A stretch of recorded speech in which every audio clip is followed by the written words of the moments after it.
निरंजन अलख निरंजन हो अलख निरंजन। हे खरं आहे की मच्छिंद्र समाधी घेतोय हे जर गोरक्षला समजले तर तो ऐकणार नाही आणि हे स्वाभाविक सुद्धा आहे। गोरक्षसाठी त्याचे माता पिता बंधू सखा देव गुरु सगळं काही मच्छिंद्र आहे।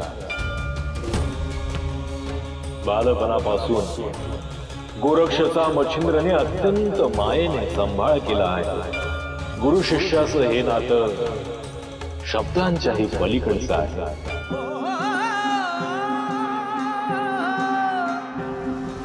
भस्मांकित शिव स्वरूप ललाटी शोभते त्रिपुंड सिद्ध योगी वितरागी धग धगते तेज कुंड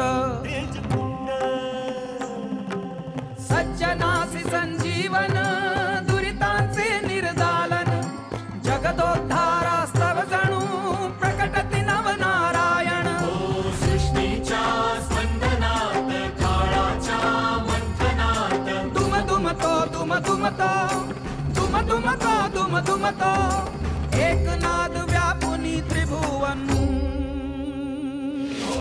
अलख निरंजन अलख निरंजन अलख निरंजन हो आदेश। अलख निरंजन अलख निरंजन अलख निरंजन हो अलख निरंजन अलख शुभम भवतु शुभम भवतु हो आदेश। अलख निरंजन अलख निरंजन अलख निरंजन हो अलख निरंजन।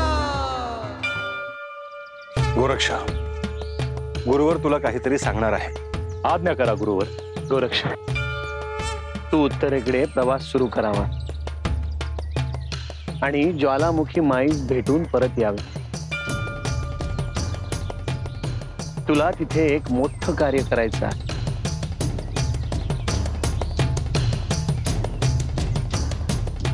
जशी आज्ञा गुरुदेव। गुरुदेव मला केवळ एक आज्ञा हवी आहे। बोल गोरक्ष। ज्वालामुखी पर्यंतचा जो प्रवास आहे तो मी वायू मार्गाने करावा जेणेकरून मी आपल्या सर्वांपर्यंत पुन्हा लवकर पोहोचू शकेल। गुरुदेवांचं आणि आपलं सानिध्य मला परत मिळेल। गोरक्ष तू शून्यपुत्र आहेस। तू क्षणात कुठेही जाऊ शकतोस,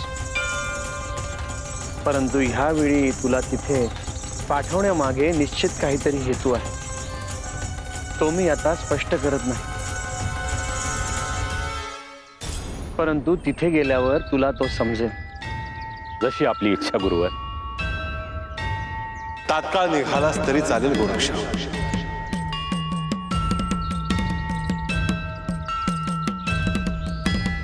माझी आपल्या सर्वांना प्रार्थना आहे की आपण गुरुदेवांची काळजी घ्यावी। येतो। आपण काळजी करू नका गोरक्षनाथ, आम्ही सगळे आहोत त्यांच्या सोबत। गुरुदेवांची सेवा करायला मिळते आहे यापेक्षा काय मोठे भाग्य। चिंता नसावी गोरक्षनाथ, आपण या। गुरुवर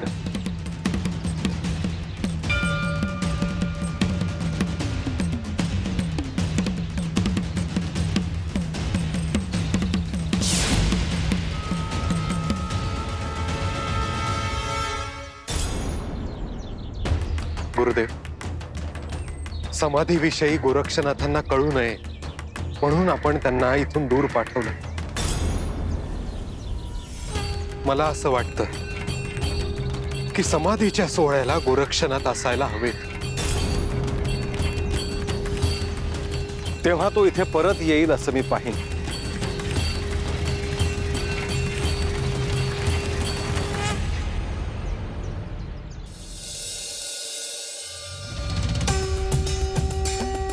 एकतर गोरक्ष मच्छिंद्रला समाधी घेऊ देणार नाही किंवा तोही मच्छिंद्र सोबत समाधी घेईल।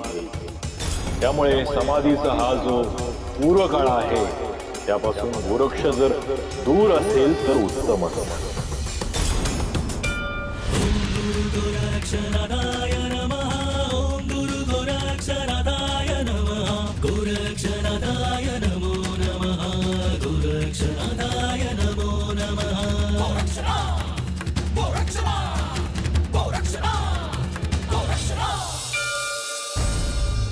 गुरुदेवांच्या कृपेने संजीवन समाधी कुठे घ्यायची ते स्थान निश्चित झालं आहे.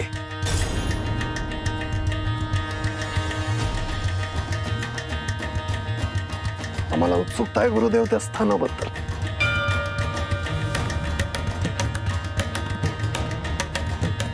ब्राह्म मुहूर्त झाला की आपण इथून प्रस्थान करूयात.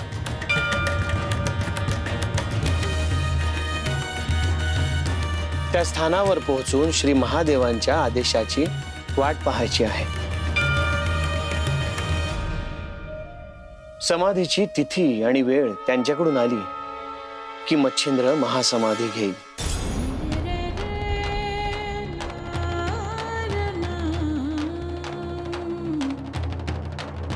गुरुदेव आपल्या सोबत त्या स्थानापर्यंत जायचे आहे. त्या विचारानेच मी सद्गतीत झालेलो आहे.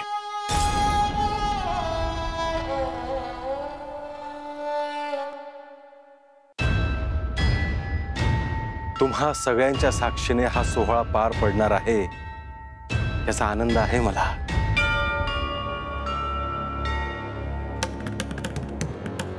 गुरुदेव, ब्राह्ममुहूर्त कधी होतो आणि आपण त्या दिशेला चालायला लागतो असं तुम्हाला झालंय. परंतु मला तरी असं वाटतं की हा ब्राह्ममुहूर्त होऊच नाही. आपल्याशी असंच बोलत राहावं.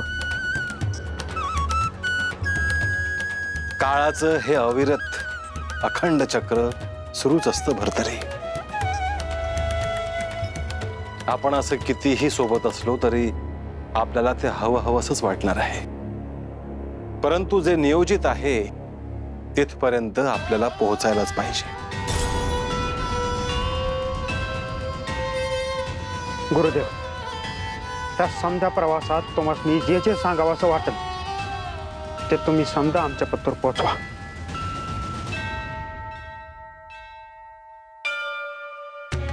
तुम्ही जे सांगाल ते मनात साठवून ठेवू आणि भविष्यात नाथसंप्रदायात जे जे येतील त्यांच्यापर्यंत हे गुप्त ज्ञान पोहोचवत राहू.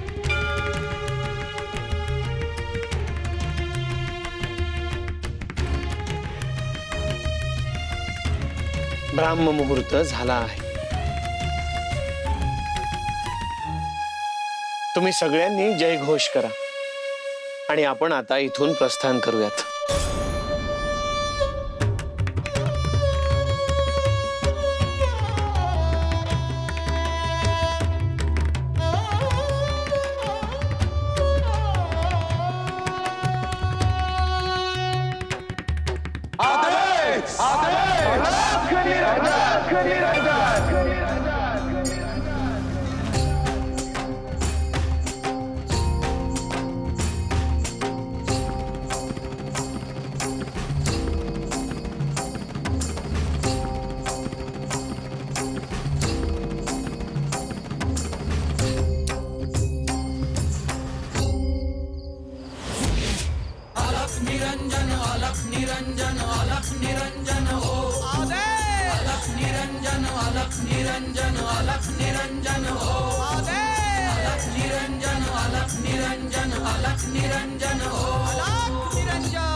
मच्छिंद्र महासमाधीच्या दिशेने चालला आहे.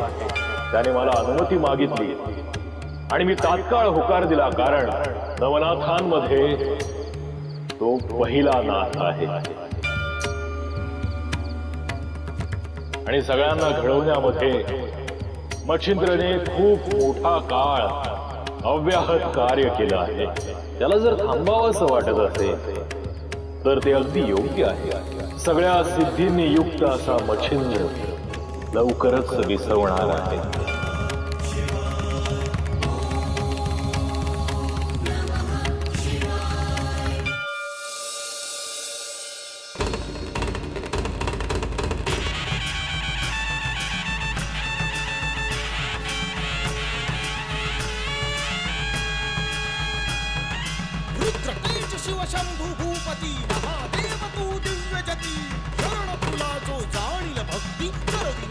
आसुरी शक्ती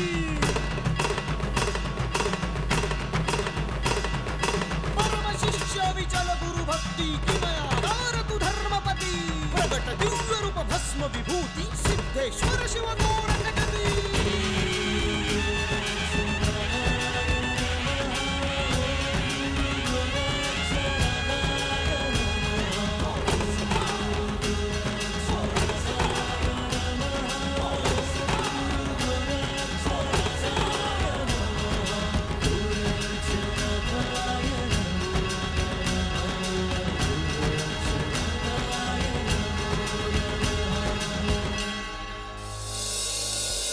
गुरुदेवा पाया पडतो. शुभम भवत शुभम भवत शुभम भवत शुभम भवत शुभम. देवा पहिल्यांदाच बघतो इथं. कोण कुठलं म्हणायचं? श्री मच्छिंद्रनाथांचा शिष्य आहे गोरक्षनाथ आणि त्यांच्याच आज्ञेने इथे आलोय. इथे देवीचं मंदिर कुठे आहे? देवा हे काय मोर गेलं की देवीचं दर्शन होईल.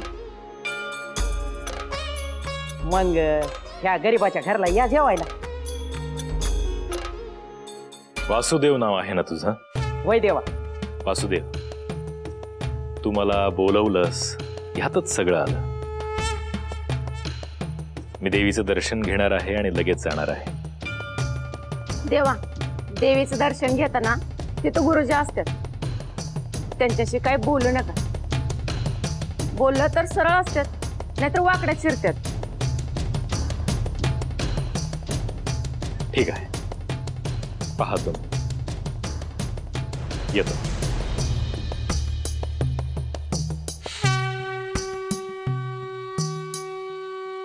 मच्छिंद्रनाथ आलं होतं बघा, तसंच दिसतात हे. श्री दत्तगुरूंनी गोरक्षला जिथे पाठवले आहे ते आदिशक्तीचेच एक शक्तीपीठ आहे. अखंड ज्योतीच्या रूपात ती तिथे निवास करते, म्हणून तिचे नाव ज्वालादेवी असे आहे.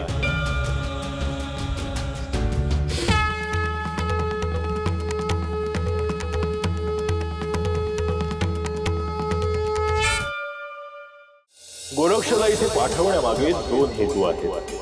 एक तर तो समाधीच्या पूर्वतयारीपासून दूर राहील आणि त्याचबरोबर भविष्यात ज्वालादेवीचे सहकार्य सुद्धा त्याला मिळत राहील.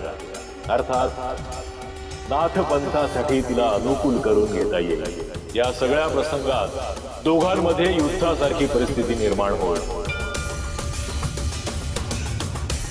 परंतु माझं ध्यान असल्यामुळे मी असं काहीही होऊ देणार नाही.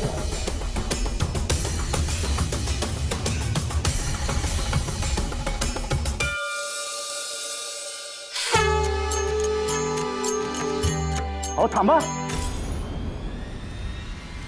तुम्ही इथे का बसताय? मी इथे ध्यानासाठी बसणार होतो. हे बघा मुनिवर, या गाभाऱ्यात कोणालाही बसायची अनुमती नाही. अनुमती नाही? असं का? का म्हणजे? अहो ही अग्नीची ज्वाला साक्षात ज्वाला देवीचा आत्मा आहे. वर्षानुवर्ष ही अखंड ज्वाला चालू आहे. त्याचं तेज इतकं आहे की त्याच्या जवळ कोणी बसलं तर त्याला ते तेज सहन होणार नाही. त्यामुळे योगीवर तुम्ही इथे न बसता बाहेरून बसून दर्शन घ्या. मी ध्यानस्थ इथे बसलो काय किंवा बाहेर बसलो काय एकच आहे. तुम्हाला इथे ध्यानस्थ बसण्यापासून थांबवलं आहेस ना? ठीक आहे. आता मी जिथे असेल तिथे देवी मला भेटायला येईल.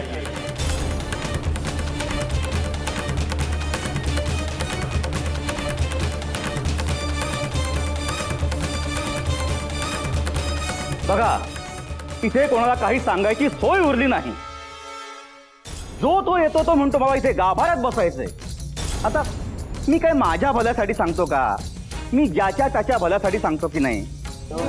वय वय अहो आता या ज्वाला देवीचं तेज इतकं आहे की ते मलाही सहन होत नाही. अहो पण माझ्यावर तिची कृपा आहे, माझे तसे कर्म आहे, माझं तसं कार्य आहे, म्हणून मी इथे बसू शकतो. पण यांना कोण समजावून सांगणार? कोण कुठले लोक येतात आणि नको ते प्रश्न विचारतात. आता उद्या जर का काही झालं तर त्याला जबाबदार कोण? वय वय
रुद्रतेज शिवशंभू भूपती महादेव तू दिव्य गती शरण तुला जो जाणील भक्ती कर विनाशासुरी शक्ती.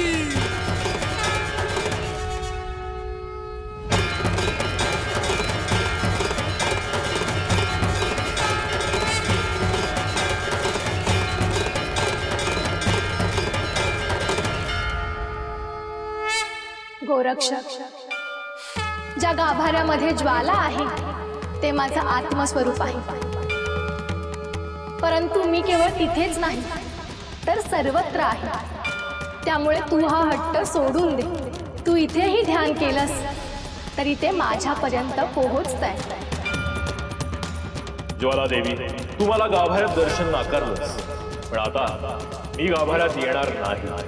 तू येशील माझ्या समोर.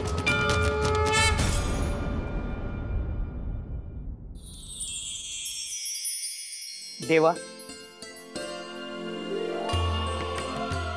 कानावर आलंय आमच्या, जेवून घ्या. तुम्ही माझ्यासाठी अन्न आणलं हे तुमचं प्रेम आहे, परंतु तुम्ही हे अन्न परत घेऊन जा. मी जेव्हा इथून परत जाईन तेव्हा तुमच्याकडे भिक्षेसाठी येईन. पण देवा, उपाशी का राहताय? 2 घास तरी खाऊन घ्या. नाही माई, मी अन्न घेणार नाहीये. बर, पाण्याची कळशी ठेवून जातो. अहो ताण लागली तर असू द्या पाणी. नाही वासुदेव, त्याची आवश्यकता नाही. तू ते सुद्धा घेऊन जा. बर, मी परत येऊन जाईन. काय लागलं तर सांगा मग.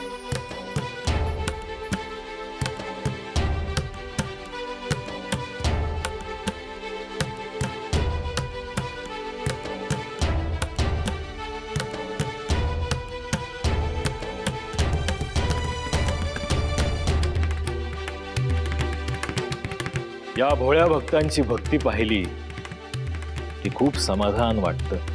हा भाव म्हणजे मनुष्याच्या भविष्याची आशा आहे.